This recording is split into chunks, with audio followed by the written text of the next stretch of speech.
ಮಾಡ್ತಿದ್ದೀನಿ. ನೆಕ್ಸ್ಟ್ ಈಗ ಅದಕ್ಕೆ ಮಟೀರಿಯಲ್ಸ್ ಏನೇನು ಬೇಕಂದರೆ syrup, next water, next water ಆದಮೇಲೆ oil, next nut, next button, next bottle ಟೋಪನ್, ನೆಕ್ಸ್ಟ್ ಸ್ಪಂಜ್.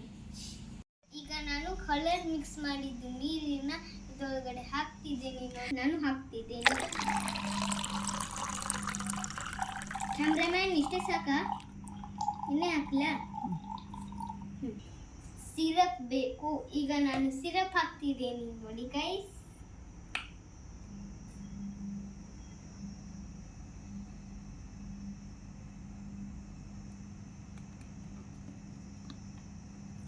ಕ್ಯಾಮ್ರಾಮ್ಯಾನ್ ಇದು ಬರುವ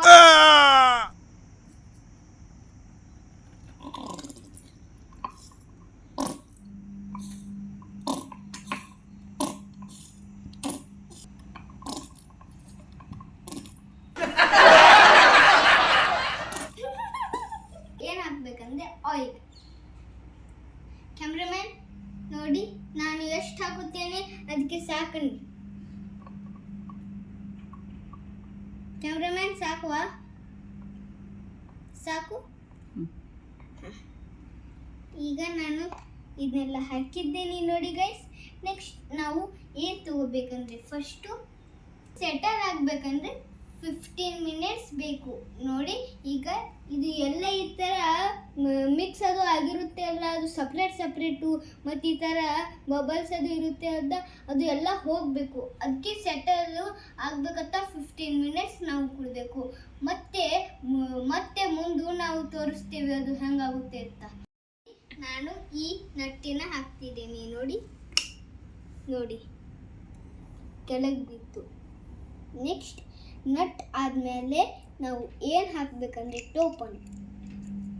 ಈ ಟೋಪನ್ನ ಹಾಕ್ತಿದ್ದೇನೆ ನೋಡಿ. ಇದು ಮೇಗೆ ಬಂತು ನೋಡಿದ್ರೆ. ನೆಕ್ಸ್ಟ್ ಬಟನ್ ಹಾಕ್ತಿದ್ದೇನೆ. ಬಟನ್ ಅದು ವಾಟರ್ ಒಳಗಡೆ ಹೋಯ್ತು. ನೆಕ್ಸ್ಟ್ ಈಗ ಸ್ಪಂಜ್ ನೋಡಿ. ನಾನು ಈಗ ಸ್ಪಂಜ್ ಹಾಕ್ತಿದ್ದೀನಿ. ಸ್ಪಂಜ್ ಮೇಗೆ ಬಂತು ನೋಡಿದ್ರೆ ಗೈಸ್. ಈ ವಿಡಿಯೋ ನಿಮಗೆ ಚೆನ್ನಾಗಿ ಅನಿಸಿದ್ರೆ ನೀವು ಲೈಕು ಮಾಡ್ಬೋದು, ಸಬ್ಸ್ಕ್ರೈಬು ಮಾಡ್ಬೋದು, ಡಿಸ್ಲೈಕು ಮಾಡ್ಬೋದು. ನೆಕ್ಸ್ಟ್ ನಾನು ಮುಂದಿನ ವಿಡಿಯೋ ಒಳಗಡೆ ಮತ್ತೆ ಸಿಗ್ತೀನಿ. Bye guys.